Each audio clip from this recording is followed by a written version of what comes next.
शिव जी के विवाह में गणेश पूजा कौन से गणेश जी की हुई थी?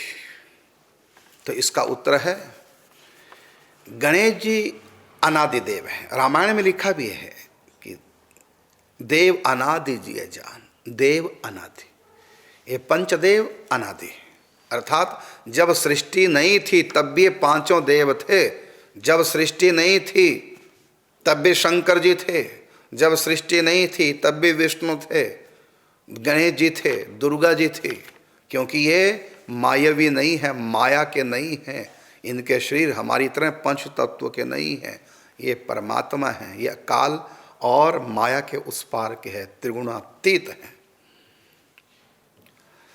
हाँ, जब धरती पे आते हैं तो कोई मनुष्य बन के आता है जैसे राम और कृष्ण, कोई देवता बन के आता है जैसे ब्रह्मा विष्णु में, ये देवता के रूप में है। तो फिर जिस रूप में भगवान आते हैं उसकी मर्यादा को भगवान अपने ऊपर लागू करते हैं, तो वह है देव मर्यादा।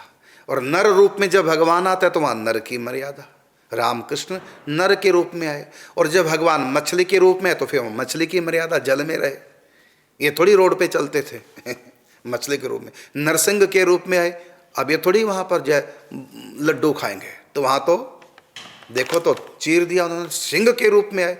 तो जिस रूप में भगवान आते हैं उसी रूप के अनुरूप अपना व्यवहार बदल देते हैं।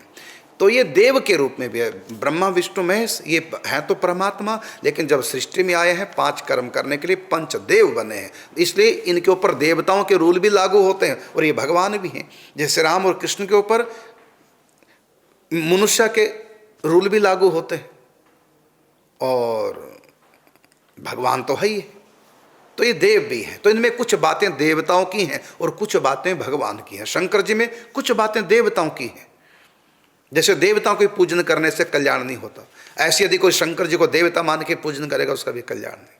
हाँ, उनको तत्व से जान करके परमेश्वर हैं, इस ईश्वर बुद्धि से जब इनका पूजन करेंगे तो कल्याण कर देंगे। तो जैसे देवी भागवत में लिखा कि ब्रह्मा विष्णु महेश की पूजा करने से कल्याण नहीं, उसका मतलब है कि वो देव रूप से करेंगे तब कल्याण नहीं। यदि उनको ऐश्वर्य भाव से करेंगे तो फिर जीव का कल्याण है, क्योंकि देव रूप। ऐसी राम और कृष्ण को कोई मनुष्य मानेगा तो उनका कल्याण नहीं होगा, और कोई भगवान मानेगा तो उनका कल्याण कर देंगे, लेकिन कोई मनुष्य मानेगा तो नहीं करेंगे कल्याण। तो राम कृष्ण भी कल्याण नहीं कर सकते यदि हम मनुष्य मानेंगे। इसी प्रकार ब्रह्मा विष्णु महेश दुर्गा और गणेश, यदि हम इनको देवता मानेंगे तो ये हमारा कल्याण नहीं कर सकते। यदि हम इनको तत्व से जानकर जानेंगे कि भगवान है, ये परमात्मा है, बस फिर कल्याण कर देंगे। ये है, तो ये अनादि देव है। तो जब सृष्टि नहीं थी तब भी गणेश जी, जब सृष्टि नहीं थी तब भी राम और कृष्ण अपने धाम में साकेत में गोलोक में थे। तो जब कृष्ण अवतार नहीं हुआ था तब भी कृष्ण की पूजा धरती पे होती थी। जब कृष्ण अवतार नहीं हुआ तब भी कृष्ण पूजा, जब राम अवतार नहीं हुआ। अब बताइए, प्रथम मनवंतर, प्रथम, ये तो 7वां मनवंतर का 28वां त्रेता युग है, कलयुग है। तो प्रथम मनवंतर का 28वां जब त्रेता युग आया, प्रथम मनवंतर का, ये तो 7वां चल रहा है, तो उस समय भी मनुष्य उत्रूपा ने राम जी की उपासना की थी, जबकि उस समय राम का अवतार नहीं हुआ था।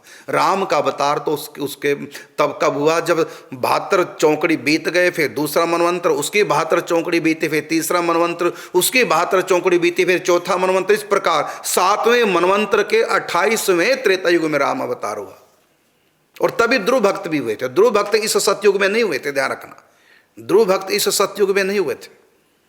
ये 28वां, अब की बार जो सतयुग है 28वां सतयुग है, 7वें मनवंतर का। और इससे पहले छठा मनवंतर था, उसके 72 सतयुग, फिर 5वें मनवंतर के 72 सतयुग, फिर चौथा मनवंतर उसके 72, फिर तीसरा, फिर दूसरा, फिर पहला। तो पहले मनवंतर के पहले सतयुग में ध्रुव भक्त हुए थे। तो ध्रुव भगत के बाद तो 6 मनवंतर बीत गए, 7वें मनवंतर के भी 28 बार सतयुग बीत गया। एक मनवंतर में 72 सतयुग होते, अब तब हुए थे इतने सतयुग पहले। तो बताइए, इतने सतयुग पहले भी जो ध्रुव भगत के दादा दादी हैं मनु और शत्रुपा, उन्होंने भगवान राम की उपासना की है, जबकि राम का अवतार तो 7वें मनवंतर 7वें मनवंतर के 28वें त्रेता में हुआ। तो राम अवतार जब नहीं हुआ तब भी राम पूजा हुई, और कृष्ण अवतार से पहले कृष्ण की पूजा गर्गाचार्य जी ने की। उन्होंने तो ग्रंथ लिख दिया, गर्ग संगीता, श्री कृष्ण की कथा लिख दी कि ऐसे ऐसे श्री कृष्ण आएंगे और ये लीलाएं करेंगे। कैसे लिख दी पहले से? वो कोई भविष्यवक्ता थे? नहीं, उनको था कि छठे मनवंतर के 28वें द्वापर में कृष्ण अवतार हुआ। इसी प्रकार 5वें मनवंतर के 28वें द्वापर युग में कृष्ण अवतार हुआ। इसी प्रकार चौथे मनवंतर के 28वें। तो अब द्वापर युग आ रहा, मैंने लास्ट में श्री कृष्ण अवतार लेंगे अब की बार भी, क्योंकि प्रत्येक मनवंतर के 28वें द्वापर युग के अंत में कृष्ण अवतार, और ये 7वां मनवंतर चल रहा है और 28वां द्वापर युग, और अंत में कृष्ण अब भी आएंगे। इसी प्रकार 72 बार जब बीत जाएंगे 4 युग, फिर 8वां मनवंतर प्रारंभ होगा। फिर 8वें मनवंतर का फिर जब दोबारा 28वां द्वापर युग आ गया, फिर इसी प्रकार कृष्ण अवतार होगा। फिर 72 बार ये चारों युग बीतेंगे, फिर 9वां मनवंतर होगा, फिर 28वां द्वापर युग आएगा, फिर कृष्ण अवतार ऐसे होगा। फिर 72 मनवंतर बीत जाएंगे जब, फिर 10वां मनवंतर, फिर 11वां, 12, इस प्रकार 14 मनवंतर है। और हर मनवंतर में ये द्वापर युग, त्रेता, सतयुग, कलयुग, ये 72 बार बीतते हैं। तो इसी प्रकार गणेश जी का अवतार शंकर जी के यहाँ हुआ है, लेकिन इससे पहले भी गणेश जी हैं, क्योंकि देव अनादि जी है जान, परमात्मा का हर रूप अनादि होता है।